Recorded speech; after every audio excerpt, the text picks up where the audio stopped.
Hello everybody, this is Bird Brain. We're here, we are nerdy for the birdies.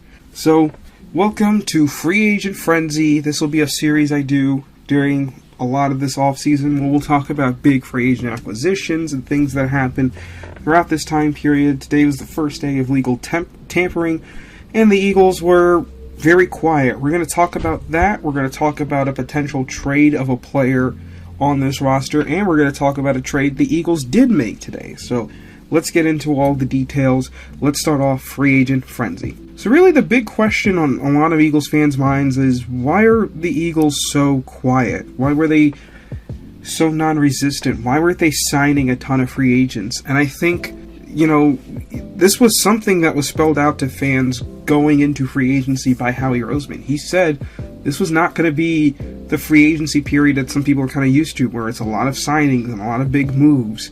I mean, for a lot of reasons. One, the Eagles just don't have a ton of money right now. I mean, they have about $20 million in cap space, so it's a decent amount, but you don't want to go blowing all of it just trying to get, a bunch of players, And the other thing is, this is a very talented roster. It has holes right now, but it doesn't have that many. And I feel as if the Eagles had to go play a game tomorrow, I think they'd be fine with this roster. I think they'd be in a lot better position than other teams, frankly. And that's really the point.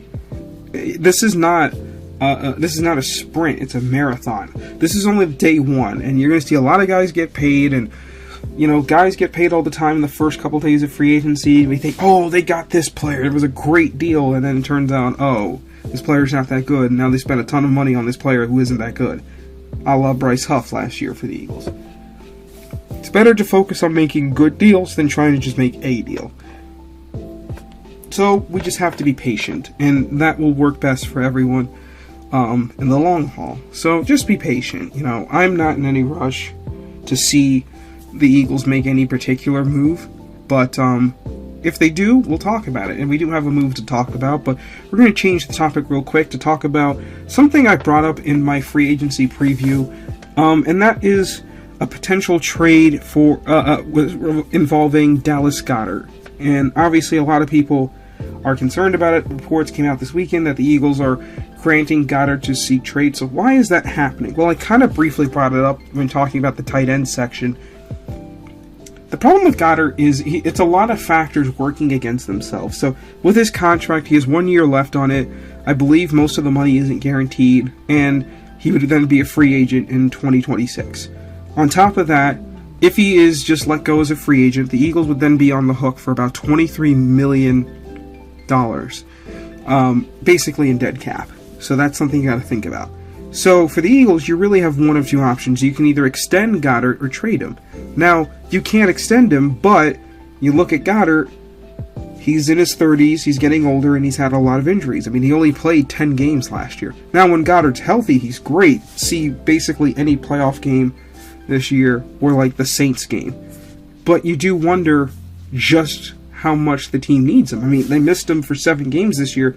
They were 6-1, And you look at the draft, it's a very tight end rich class. I've been watching the tight ends recently, and I think that there are some good guys available that the Eagles could very easily draft. So it's not something that the Eagles need to necessarily press the issue on with Goedert. So they're just fielding trade calls to see what happens, and if they trade him, it happens. And if it doesn't happen, it doesn't happen. Maybe we keep him.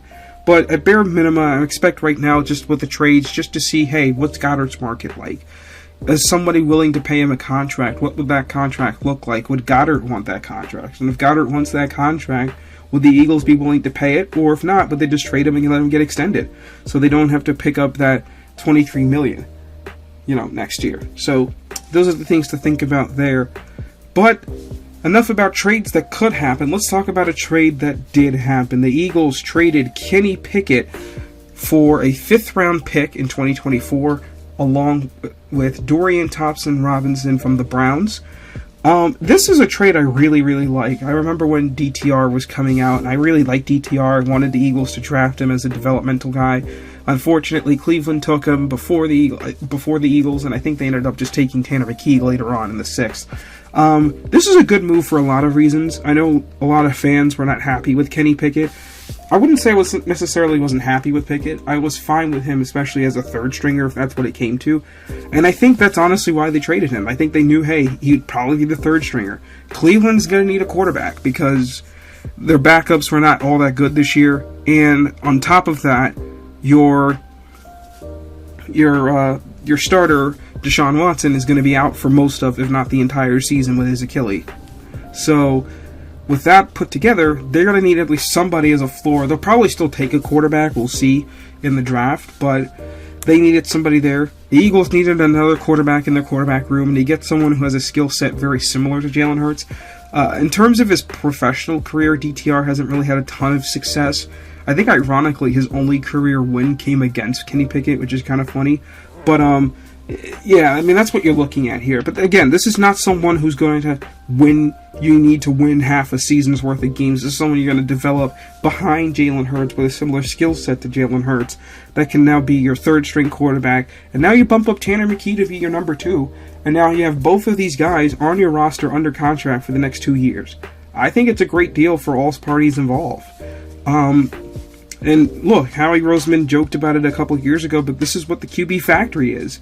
It's being able to find developmental talent and bring them in, develop them, and ship them out, either for picks or even just letting them leave as free agents. So that's what the Eagles did, and this is what they're going to continue to do. So, like I said, a very quiet day in Philly, but nonetheless, there's still stuff to talk about. Anyways, this is Bird Brain. Hope you guys enjoy being nerdy for the birdies. Fly Eagles fly. See you around.